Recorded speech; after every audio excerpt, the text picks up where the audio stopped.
When life feels stressful, dark, or challenging, we often tell ourselves, or are told by others, that we should just toughen up and carry on. Yet, from my personal and professional experience, I've learned that compartmentalizing or burying our struggles only makes things worse in the long run. When we ignore our needs for mental, emotional, and physical safety, we can worsen underlying issues such as anxiety or unresolved trauma. On the positive side, I've discovered a mental health toolkit that really works. Today, we'll focus on this listener's real life question. I feel constantly anxious and on edge. I'm haunted by ghosts from my abusive father, and I swear I have PTSD from a series of failed relationships that I guess were pretty toxic. I put on a smile, but I'm really struggling and have started having panic attacks. My doctor recommends medication, but that feels like a band aid. Can you help? And with that question as the focus of today's episode, I'm Dr. Carla Marie Manly, and this is Imperfect Love. Welcome to Imperfect Love with Dr. Carla Marie Manly, psychologist, author, and relationship expert. I'm here to help unravel mysteries and misconceptions about love, relationships, and mental health issues, plus everything in between. Love is complicated, people are not perfect, and relationships surely can be tough. Together, we'll navigate this messy, imperfect space of real life.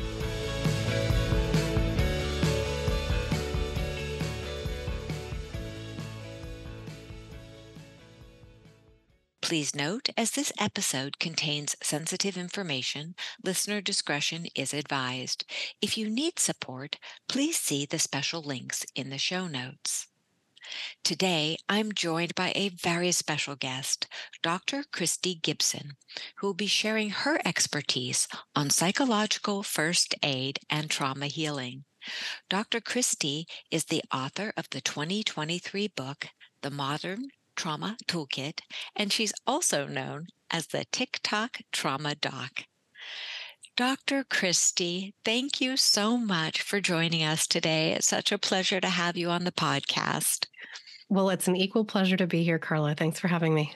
It's such a joy to have you. You have so much experience and such vast expertise. Could you tell us just a little bit before we dive into the topic of the day, a little bit about what makes you you? Well, I mean, it's really a question of which identity we want to talk about. I'm a Canadian, so I think that a lot of that colors the way that I view the world.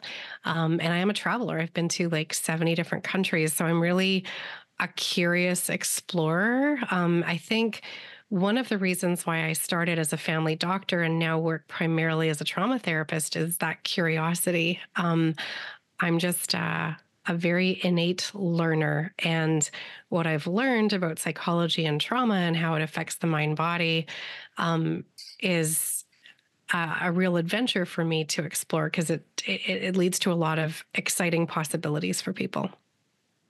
I really appreciate that background about you. So 70 countries, you're a medical doctor, you're a psychotherapist, you are, well, listeners, look at her bio. We have a very incredible guest today. And as you're saying, it is curiosity that fuels that desire to ever grow, ever expand, whether we're doing it personally or professionally.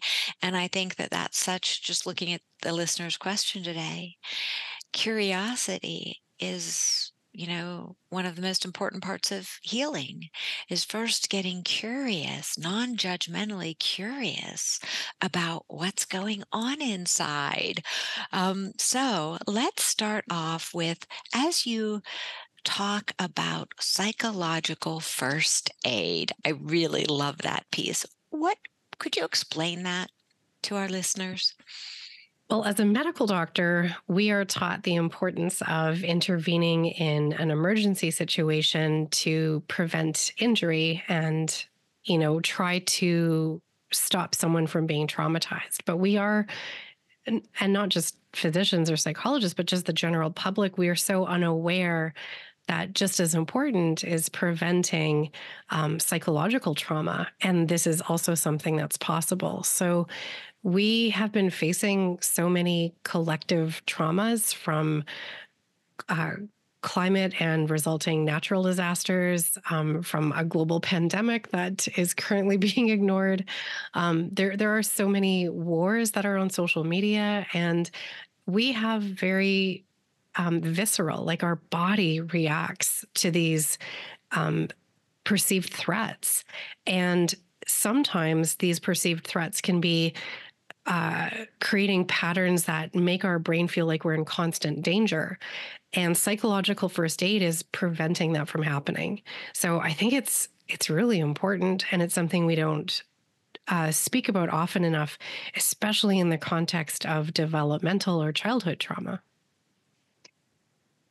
This is such a good line that we're following. I really appreciate it because it sounds as if what you're saying is, yes, you work in the medical field on working with physical trauma, and we're all used to that and we talk about it. We have no shame generally talking about the broken leg or the broken arm or the scuffs we got from a mountain bike accident, all of those things. Sometimes they're even, scars that are the scars of the warrior, and how wonderful that is. But when it comes to trauma that happens to us psychologically, often from birth forward, that we tend to think that that's something wrong with us, that we're broken, that we're too weak, that we should hide our trauma, hide our pain, hide our anxiety, which, as I was saying earlier, is part of the problem because the hiding it, in my opinion, and like yours on this, only makes it worse. What do you think? Well, I think there's different ways that trauma is hidden, and it can be even hidden from ourselves. So when you said the words from birth onward, my instinct was to say not even, because of course it can happen. Like we don't have a good language around the trauma of being born, which is very traumatic for lots of people, especially with interventions. But even just imagining this little being who's in this warm and cozy, fluid environment, and now they're in cold air and they're being told to breathe it when they've been actually getting all their nutrients in through this lovely little connected cord. So, yes, there is incredible birth from trauma that we don't have language for. So, instead of saying that we're kind of compartmentalizing it, it just sits in the subconscious because it's pre-verbal. But we can also have pre-birth trauma and ancestral trauma that's also pre-verbal and subconscious. So, I think a lot of people do have a language for the trauma they've been through and they could tell the story, but just as many don't. So these traumatic experiences, and they're almost sensations in terms of how we carry them. We carry them in the body, and we don't have a language for that. So sometimes I think we consciously, deliberately will compartmentalize and suppress. And sometimes our body is just doing the best it can. I agree with you wholeheartedly. And I think one of the most common ways I see that is people who have unresolved trauma often go through the world saying things like, I walk on eggshells, Yeah. or I'm always anxious. And they may have even a very kind, partner or kind friends, yet they say these people are criticizing me, or I'm always anxious about around everyone, yet they don't realize that it may not be the current situation. It might not be the present circumstance or the present relationship that is provoking the anxiety, that the anxiety goes back to early childhood. And as you say, I also believe in intergenerational transmission of patterns. How can we not? And as you call it, ancestral patterns. Ancestral, we can call it dysfunctional. There's also ancestral, functional ways and habits that are passed forward. For our listeners, could you describe, please, what you mean when you're talking about ancestral patterns? So When I studied my very first degree a really long time ago, and many degrees ago, I did science. And a lot of what I was interested in was neuroscience and genetics. I mean, I was intent on going to medical school, so I thought I would learn relevant content. And it's fascinating that everything I learned about genetics, I mean, we're talking, I graduated this degree in 1995, so it's been a little while, but so much of it is has been replaced by new scientific evidence, specifically around epigenetics. So, epigenetics is the science that is a more recent understanding of how genetic code is passed from parent to child. And initially, we thought that the DNA, or the kind of the code in the nucleus, determined the way that the child was formed. But what we're starting to understand is the environment, the cellular environment, actually will turn on or off some of those DNA codes. So, for example, some people can be exposed to a viral trauma or even a car accident, and those kinds of things can turn DNA on and off. What we've started to understand more about toxic stress responses is in a parent, if that happens to them, it will methylate or permanently change their DNA, and that will be inherited by at least some of the children. But what we're starting to see, at least in animal studies, is 3 or even 7 generations of children. And there have been human studies, for example, Holocaust survivors, women who were studied after 9/11 who'd been pregnant during that event and exposed to quite toxic stress. Their babies had higher levels of cortisol or stress hormone in their saliva. So we actually have scientific proof that stress and trauma is inherited. And that's not something that I studied 30 years ago. It's almost chilling, isn't it? That when we look at, not that most parents intend to traumatize their children, but whether it's an environmental trauma going on, like a hurricane, like constant fires, like political stressors, whatever's happening, a domestic, a domestic violence kind of relationship, all of those stressors, that parent is then passing, if that parent's pregnant, is then passing it on to those little ones in a way that. And not even necessarily pregnant. Sorry, I might have miscommunicated that piece. Anytime that it happens, the DNA changes. Mhm. So that was just one particular study protocol, but toxic stress at any time can be passed on. Okay, so let's talk for a minute about the physical transmission, which happens through, you know, mom, dad, somebody having sex, creating a baby, eggs harvested, right? Whatever method that we're doing, that DNA is changed, and that child will be born likely or possibly with higher levels of cortisol just from the get-go. The stress hormones are just higher. So now let's take it to a relationship where we have a family, 2 parents in the home, 1 parent in the home who's very stressed for whatever reason. That type of stress, which really takes us to the listener's question, where she or he, or they are saying, wait a minute, I grew up with this abusive father. Now I've had a series of abusive relationships that I realize were toxic. And so what you're saying very clearly is that, of course, that father transmitted because of the environment. Am I getting this right? That the father transmitted whatever was going on with him into the child's way of being?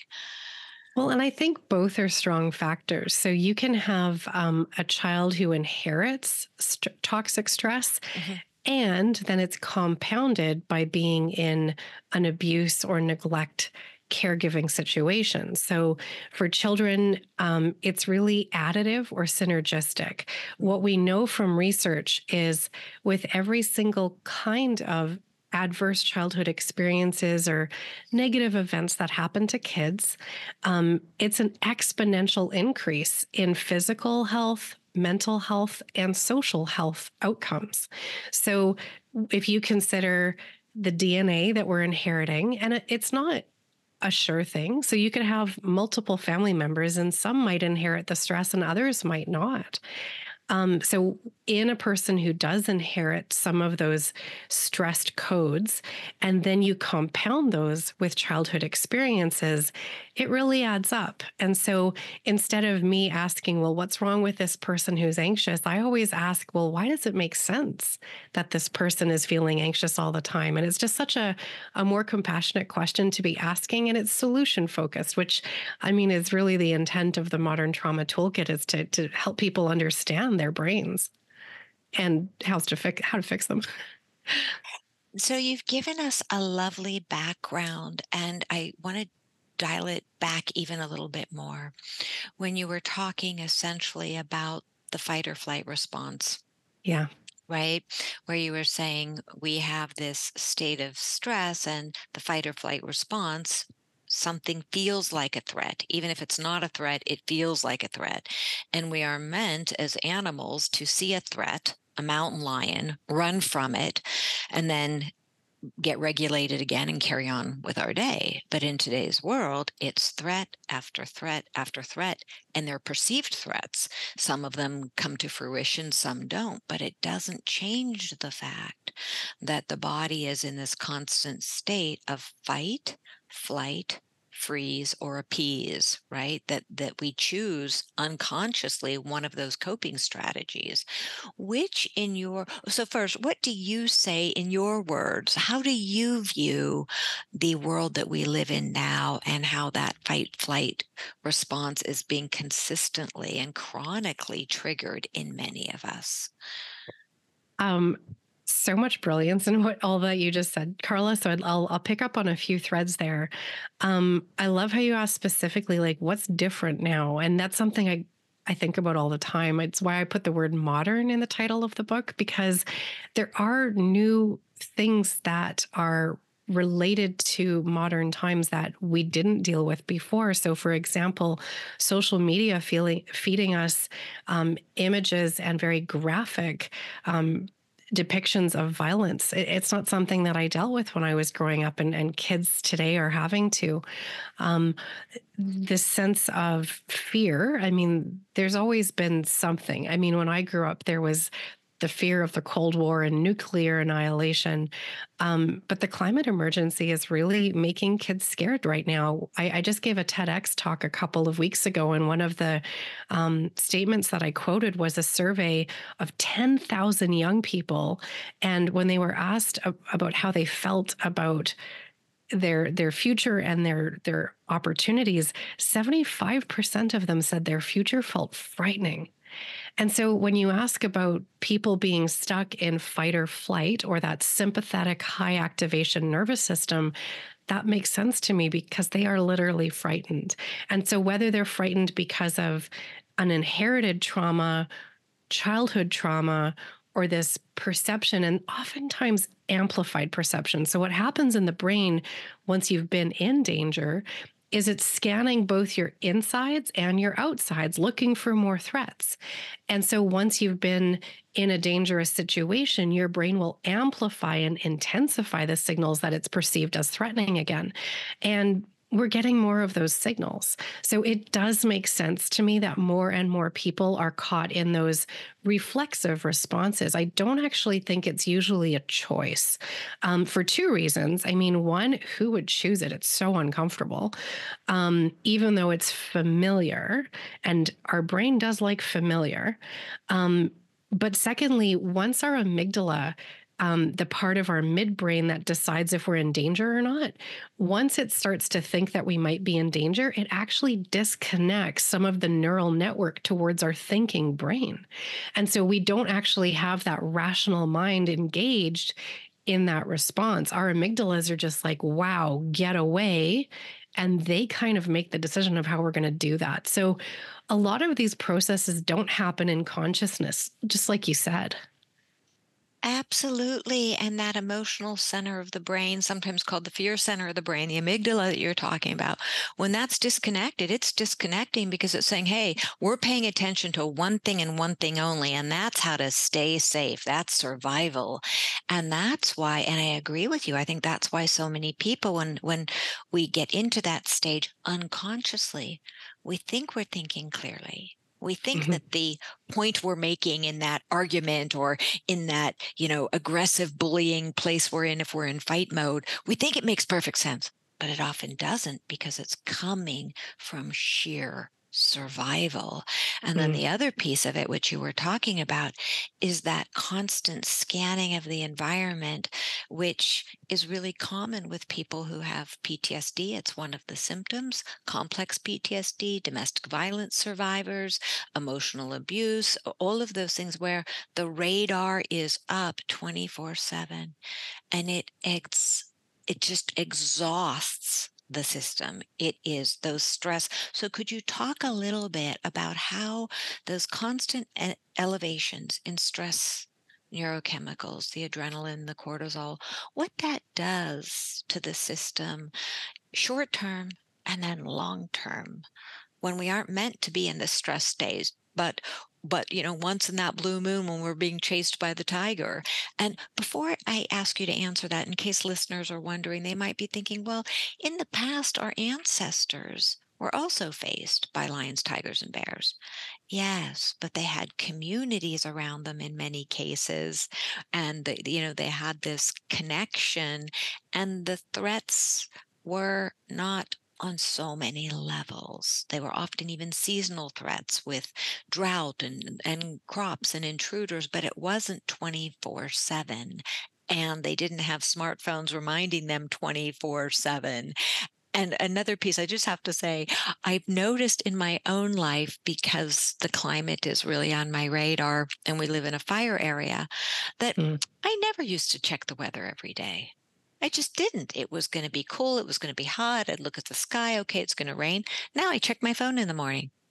And not obsessively, but every morning I check it. I'm like, oh, okay, it's going to be 95 today. Wow, that's going to be a hot one. It didn't used to be. So I can see in that way Yeah. that there is that vigilance, we might say hypervigilance. And so we can see where for youngsters, for people of all ages, just the temperature in our environments is now a stressor. Something that simple is a big stressor. So sorry for digressing. Let's go back No, to I the mean, again, it's a lot of brilliance. So I'll try to pull on a few of the threads that you got into.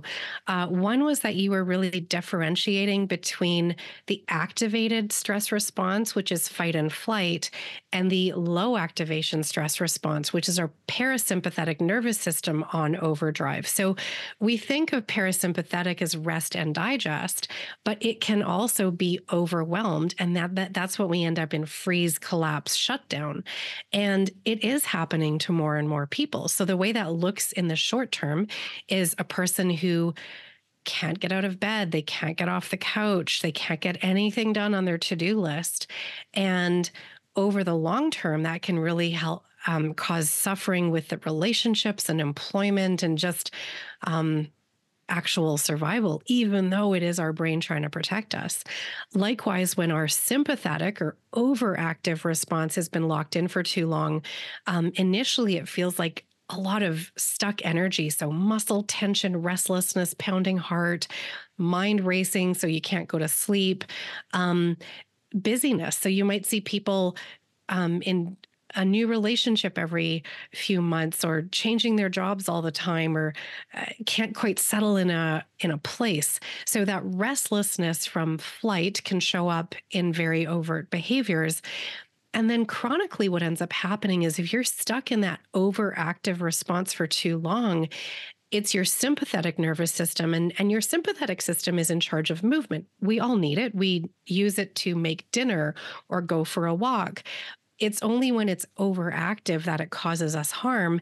And what happens in that scenario is it keeps the parasympathetic system off for so long that the parts of our body that it's in charge of, so digestion, reproduction, immunity, all of that doesn't really work as well. So it actually affects our health in so many obvious ways when you think about it, because we're not really letting so much of our body do its natural work.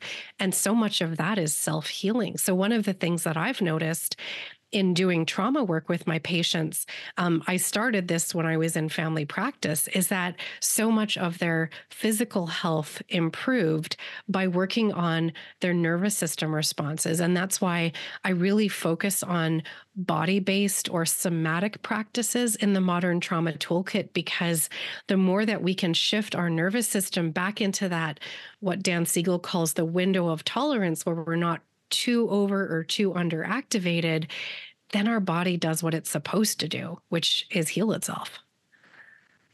You brought up so many wonderful points, and I love the piece where you're talking about the immune system, because many people are feeling really exhausted and they are thinking maybe it's depression, and it certainly may be, but sometimes it really seems from my evaluation that it's this pernicious anxiety and stress that is just eating away at the immune system, eating it away at our ability to bounce back physically, emotionally, mentally, and spiritually.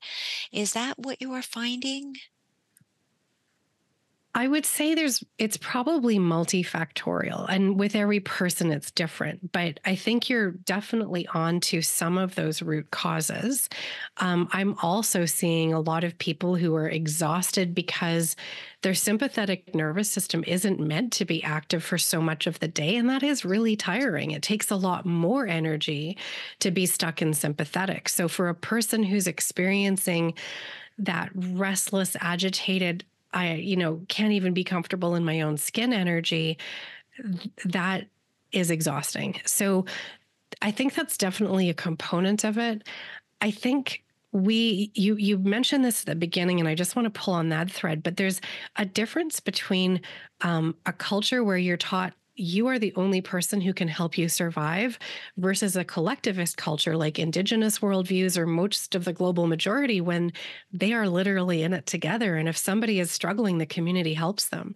So we have such an individualistic society in North America that's doing us tremendous harm, because if a person is falling behind because of inflation and they feel like there's no safety net at all, that is causing a great deal of stress and that sympathetic activation. I also think, I'm a person who has seen a lot of folks suffering from the chronic effects of COVID. So I personally think we're not really fully understanding the science of multiple COVID infections and how much that takes out of us physically. So I would add that as another factor. And I agree. I'm still seeing so many clients who COVID there. One woman said the other day, I've just decided to see COVID as a flu. It's ongoing. I keep getting it. And it's really unfortunate because it's a really serious ongoing pandemic, as you said earlier.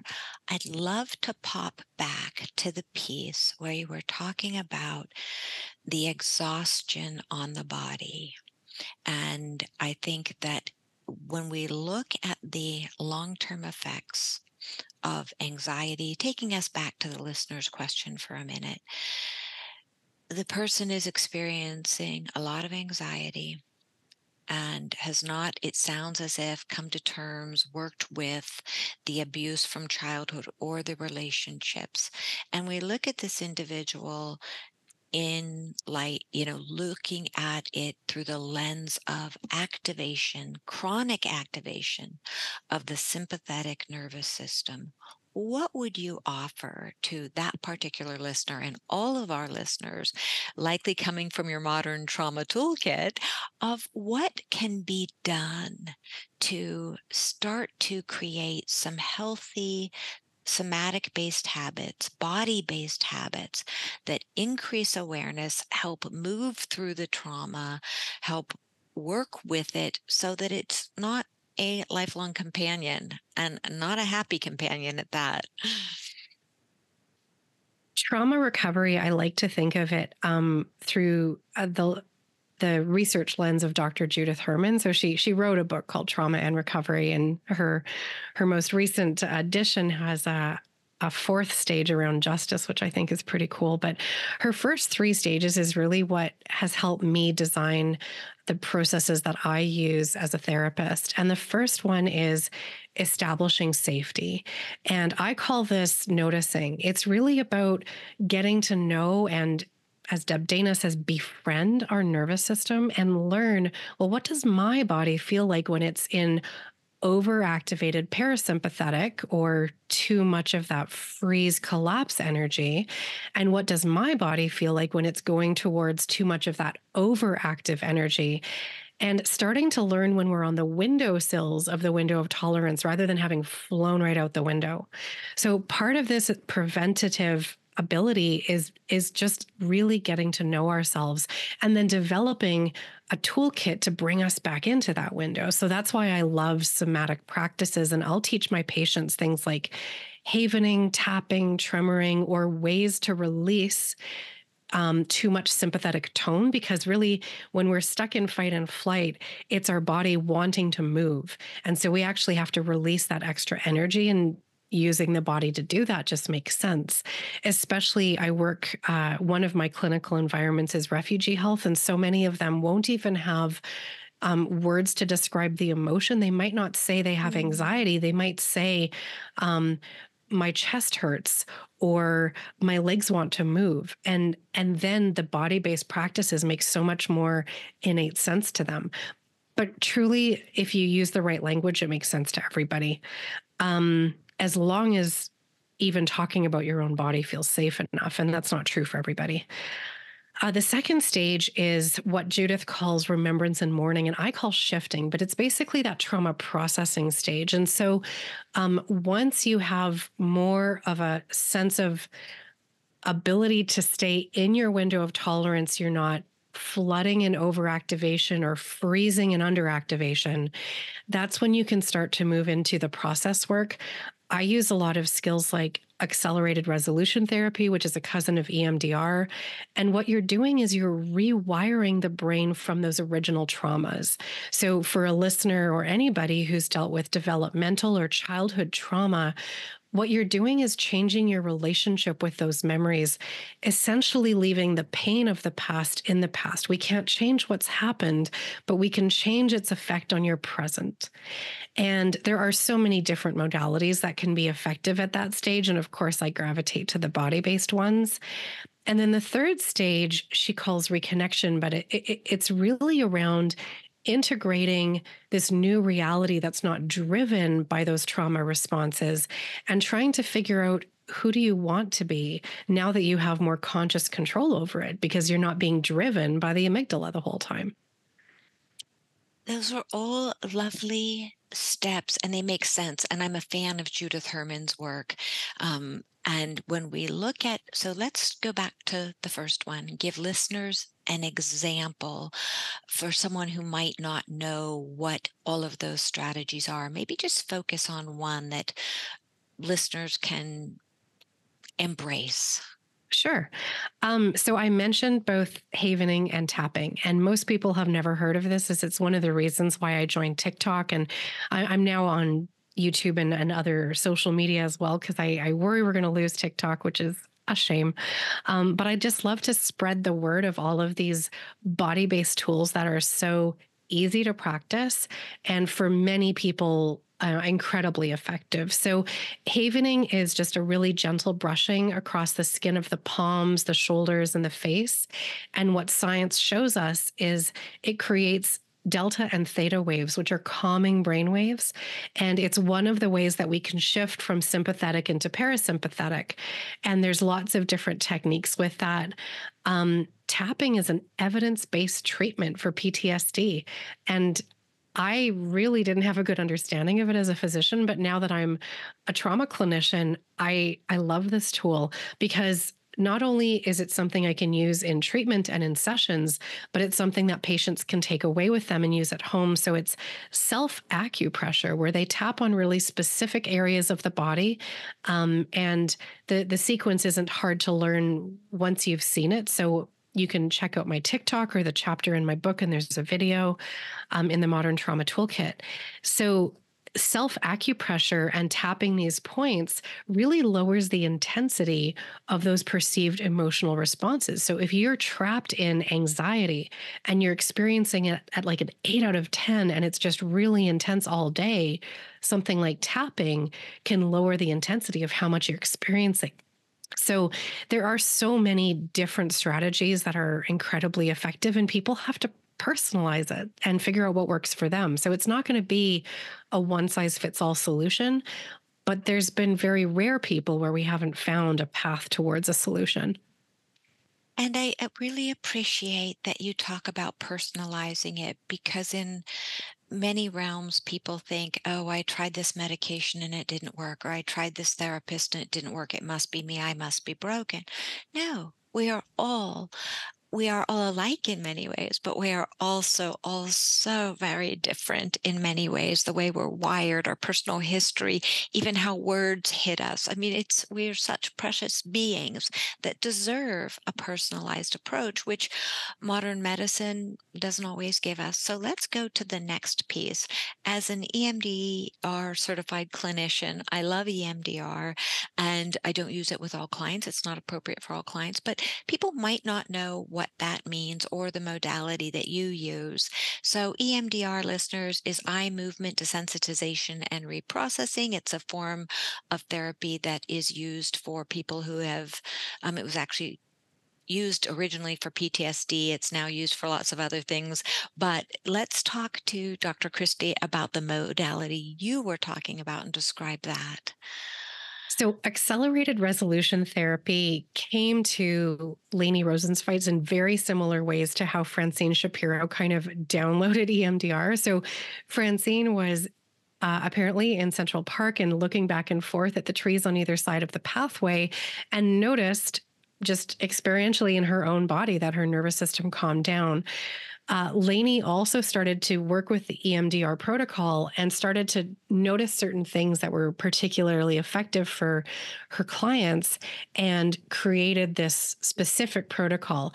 What I love about it is it's really, really fast. So for many folks, especially if they have event trauma, so you had mentioned earlier about being caught in a natural disaster.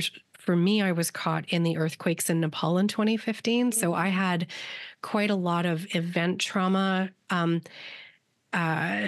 processes kind of stuck in my body. Yeah. But it can also work for relational trauma. But for event trauma, almost always a single session is effective, which I just find so magical, and patients appreciate it so much because they can walk out of a session an hour and a half later and feel really differently related to that memory. I mean, I did it with one of our refugees this week, and they had said that they didn't think that they could ever feel safe again. And so in treating that particular memory of something awful that had happened to them, they were able to say, oh, I know that happened to me, but it's not happening to me now, and I can feel safe now. And they didn't believe that they could feel that way again. So it was really, yeah, I love it. I find it was the first modality that I studied. I did it with a lot of my family practice patients at the time, and just got such incredible results, not just from their mental health, but every single realm. Their relationships changed, their sense of caring about their own body changed. So I had lots of people who were so dissociated or disconnected from having a human body because that body had been in so much pain or suffering, and they wanted to distance themselves from it. And so once we processed the trauma, they were able to acknowledge and care for their body again. So it's just such a beautiful, what I would say, upstream solution is to do this trauma processing. And what I love in particular about accelerated resolution therapy is it's really creative, and we use lots of metaphors. And I believe that metaphor and imagery is the language of our subconscious brain. Yes. To bring it back full circle from that beginning, when we don't always have a language for the trauma that we've been through. And so these kinds of images that we can create, or noticing our physical sensations, gives us a window to still approach the trauma and work on the pathways within our brain without necessarily having the language or having to tell the story. love your descriptions and so appreciate them. And we will be sure to put links, listener, in the show notes. And the beautiful part about that modality and EMDR is going back to the amygdala. It helps the body work synergistically with the brain, with the emotional world, to not forget what happened, but to take it, I always call it, take it from being technicolor, really activated and scary, and make it more black and white. And Mm. that's what good trauma work does. It doesn't, listeners, it doesn't erase part of your being. It doesn't make you forget things. It doesn't give you amnesia. It just makes it a memory that no longer rules your life and keeps you in a hypervigilant stage all the time. And the other piece, Dr. Christy, is that for listeners who are listening and say, well, I've tried that and it didn't work, or I'm skeptical, you as a client, as a human being, have the right to experiment with different therapies, even different therapists, because one modality can be used differently by another practitioner until you find something. So if you don't want to go to use medication or work on the underlying issues while you're using medication, whatever route you choose, remember it's okay to experiment. It doesn't mean you're broken. It means you're experimenting with what works in the garden of your own being. So, okay, moving from that one, Dr. Christie, to the last piece, the last Dr. Herman piece, before we get to justice. So the last one is where I start to use a lot more talk therapy because their thinking rational brain is more available in the third stage. So the first two stages, there isn't as much neural connection to those outer layers or the thinking brain. And it really starts to engage once the trauma has been processed. And so memory and concentration improve, and people feel like they're in a calmer nervous system state. So once that's happened, I love using, I mean, therapists, you'll know this, Dr. Carla, we have the alphabet soup of trauma therapies. So, as a physician, I was taught that cognitive behavior therapy is the gold standard and we should use it for everything. And I've found some other ones that I enjoy even more. So my favorite is NARM, or the Neuroaffective Relational Model. And what I love so much about it, it's meant to be for developmental trauma. And it focuses so much. You've mentioned a couple times, you're not broken. It makes sense what your brain is doing. And so the questions are, why does it make sense? Where is your adult consciousness? So instead of those child parts, so that's kind of using internal family systems language, but instead of these parts that are stuck in those past memories, what does adult you want? What does it value? What are the goals here? So we're trying to find examples of when the adult consciousness was actually in charge and making things happen in a way that was preferred. So I'm a huge fan of Norm because it's just so it's creating that sense of agency and really pulling on those threads of hope. I find that for folks who've been through significant trauma, hope is a missing chapter. And so finding more of, oh, look, you did do that and you can do that. Those examples are just such beautiful ways of showing them that they are already solving their own problems. The other one that I really like, which is a branch of CBT, is called ACT, or acceptance and commitment therapy. Mm-hmm. And again, it's focusing on values. So I work in adult addictions and refugee health and with folks who have had a lot of childhood trauma. And even when we think back to that question that your listener was asking, well, how is this impacting? How is the trauma responses and what your amygdala is creating in terms of your behaviors and your thoughts?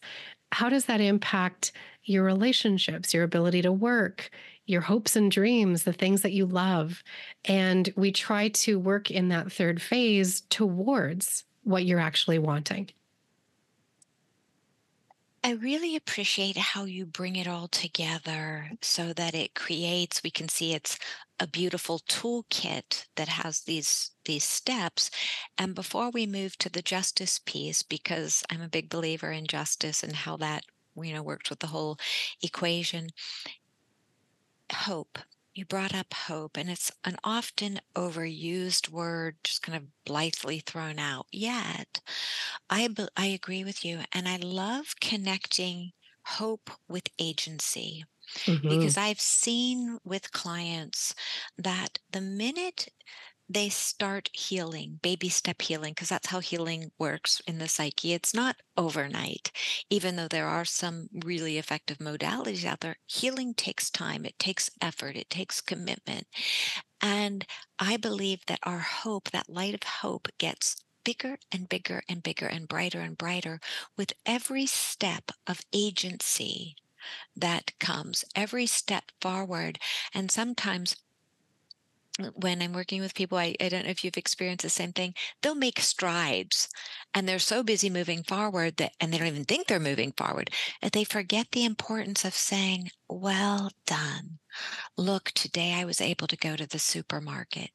Oh my goodness, today I got in an elevator. Oh, today I didn't have a panic attack. Oh, today I experienced anxiety at an 8 instead of a 10 all day. And that really giving yourself accolades, kudos, because that's how we work with anxiety. That's how we work with trauma, is noticing that we can make changes. They're not always palpable every day. But if we give ourselves, take the time to pause and say, wow, well done. I had a conversation without erupting, or I had a conversation with someone that I used to be terribly afraid of, but I had the conversation and I wasn't too anxious. All of these things build hope because we're baby stepping toward more and more agency. Do you find that same thing in your practice? I absolutely do. And I think, Carla, it's such an important piece. And the way that I would kind of label this awareness is self compassion. And I've found that so many folks who've been through developmental trauma struggle to have innate self compassion because for children, um, one of the main core wounds that we find is shame. Because when kids aren't getting their needs met, it's actually safer for a kid to believe that there's something wrong with them than to believe that their caregivers can't or won't do what they should be doing. So it's safer for the kid to kind of internalize that shame and feel like there's something wrong with them, that they didn't deserve care, or that there's something that will never work for them. So trying to practice being self-compassionate is something that I think happens through all three phases. And I'm a huge fan of the work of Kristen Neff and Chris Gorman. I just did a mindful self-compassion retreat with them this year, actually. And it's really added to my practice because I didn't understand how much there was an antidote to shame, and exactly what you're describing. Sometimes I'll say to my patients, because I love metaphor, if you're wearing glasses, just remember one of the lenses is self-compassion and the other one is curiosity. And curiosity is a little bit playful rather than feeling like, oh, what's wrong with me? Why am I this way? Why am I so broken? That curiosity is like, I really wonder why that's happened. And why does it make sense that my brain is working in this way? Why does it make sense that I'm anxious? Because I was in an uncertain caregiving situation as a kid when caregiving wasn't predictable. It kind of makes sense that I don't have a sense of stability and consistency as an adult because those foundations were laid in my childhood. And so rather than feeling like there's something wrong, we try to figure out, why does it make sense? And that's really one of the NARM techniques that I'm a huge fan of. I 100% agree with you.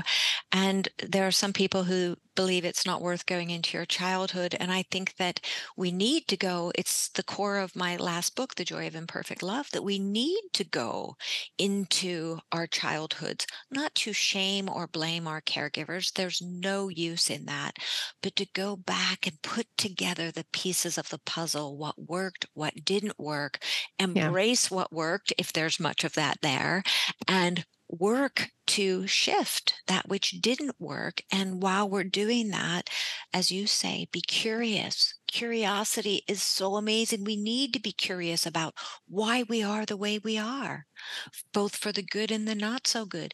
And of course, the self-compassion, the empathy are critical. And that's why so many people I work with have such a strong inner critic when they Mm. start, because that inner critic, I couldn't agree with you more that kiddos are looking at mom and dad as their superheroes.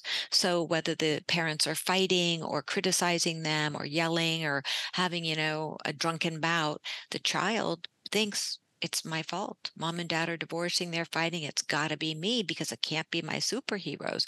And that shame persists and is at the root. And John Bradshaw's work really shows us that for decades, that it is shame that is at the root of so much dysfunction, including addictive behaviors. So I agree with you, and it's such a fabulous topic. As we wind down, because I would love to have you back on some other topics because you're a wealth of knowledge and kindness and compassion. Could you give a few more sage words for oh, we want to talk about justice, so we can't even wind down yet. Your piece about justice, I'm a firm believer that justice is part of the healing process, and that sometimes people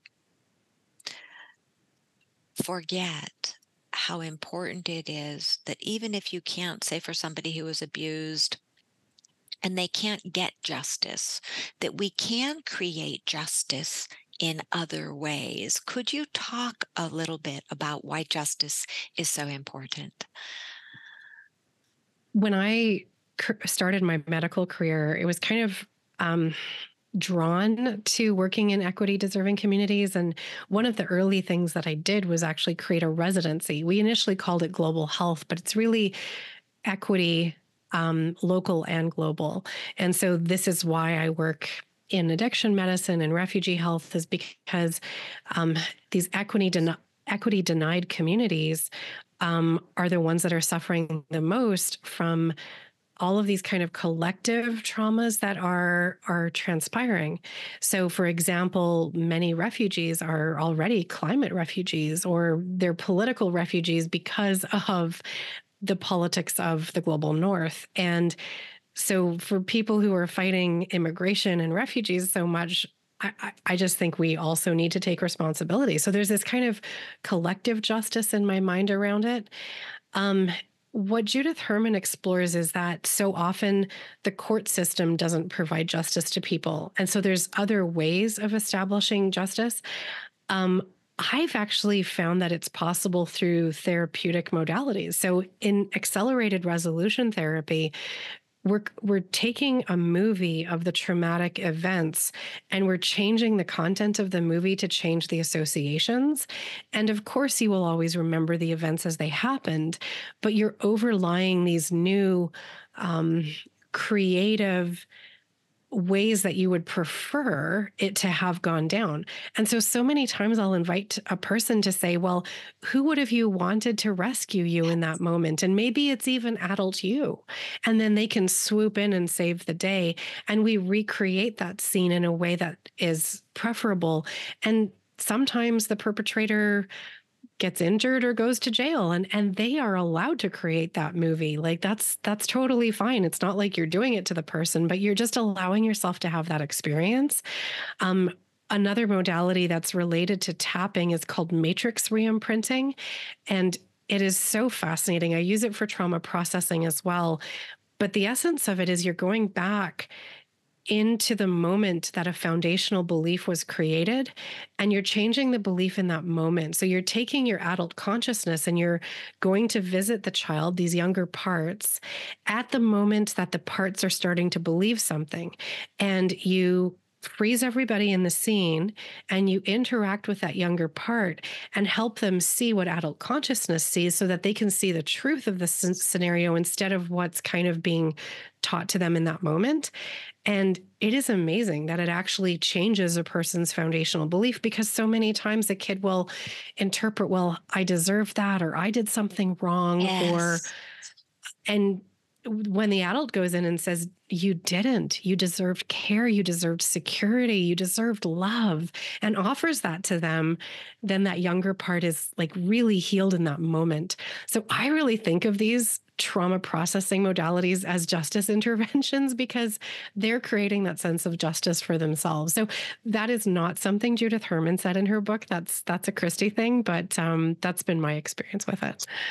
I agree with you because I really believe in a world where, for example, rape victims, domestic violence victims, children who were abused and it's never been addressed, never talked about, that justice is a very key part of that. And that's one of the parts about the accelerated resolution therapy and to some extent EMDR, where there's a storytelling component.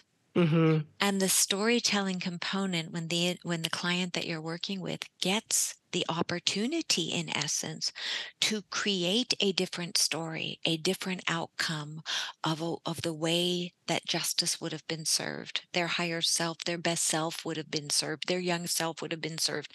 It is so healing because, like you said, we can't go back in time. And for the question of the day, we can't help our listener who wrote in go back in time to stop her father from abusing her, to stop the dynamics in the destructive romantic relationships. But we can help this individual find ways to go back and work with the trauma resolution so that he can rewire the brain and really have the resolution and ultimately the justice that her body, mind, spirit are all craving. What do you think? I 100% agree, Dr. Carla. And I think one of the things we haven't really touched on is the fact that they were also in a series of abusive relationships after having experienced it from their father. And this is something I see so often, especially in addiction medicine, because this is something that's familiar. When a kid experiences this feeling growing up, they think it's love, even though they can kind of rationally know that that's not what love is supposed to look like. That's what's familiar. And so part of interrupting that cycle is to show them what actual love feels like. And the most available love is self.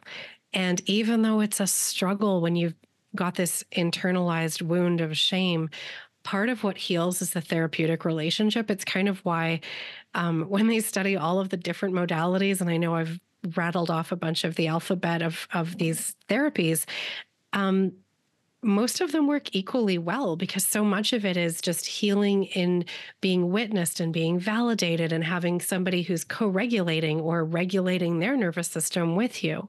So healing happens in relationships just as much as trauma does, and it's relationship to self that is the key. Absolutely.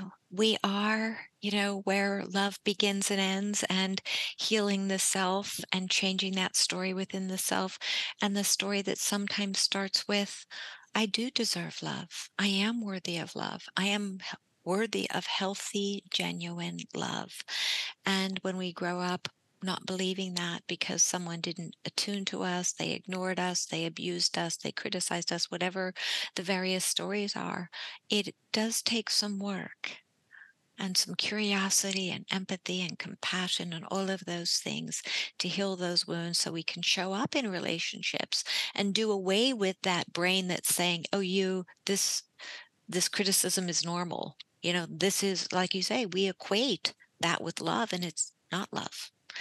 So, Dr. Christy, wow, thank you so much for all of your time and energy and wisdom. Where can our listeners find you? So for now, I'm on TikTok. We'll see how long that lasts. If America decides to get rid of it. So there, I'm TikTok Trauma Doc, and on other social media, I'm either Christine Gibson or Gibtrotter, because I am a Globetrotter. And my personal website for speaking engagements, I love to do keynotes and workshops on this, is christinegibson.net. In fact, I run a company around psychological first aid and trauma-informed spaces. That's called Safer Spaces Training. And my book is at moderntrauma.com. There's a banner at the top that'll take you to all the buying options. You can learn a lot more about how the book feels on that website. So my intention with the Modern Trauma Toolkit was to create a very accessible and soft, gentle tone. So the website really gives you a sense of what that's going to feel like. Oh, thank you so much. And I don't even know where you find time to sleep, honestly. Are you one of those 4-hour-a-night people? I am not. I am an 8-hour girly. And it is weird. I just finished a doctorate, so I'm actually doctor now.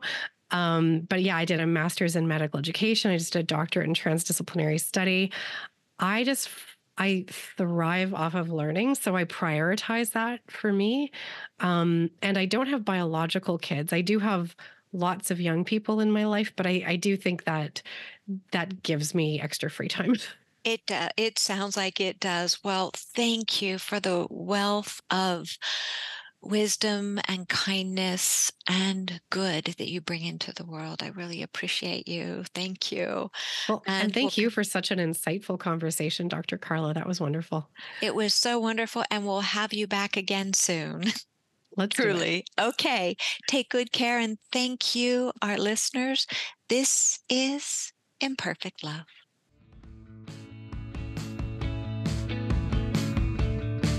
Thanks so much for sharing your time with me today. Remember, you have the power to transform your life and love fearlessly, if imperfectly, and it's my privilege to help you along the way. You can find more life-changing content, including my books and other podcast episodes, at drcarlamanly.com. Feel free to submit your own confidential questions through my website. I'll do my very best to include your issue on a future episode. If you found this podcast helpful, please subscribe and leave a review. Until we connect again, this is Dr. Carla Marie Manly wishing you oceans of blessings and love.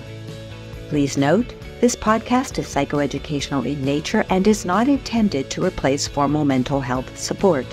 Please contact your healthcare provider or emergency hotline if you need psychiatric care. And as always, please take good care of your amazing, wonderful self.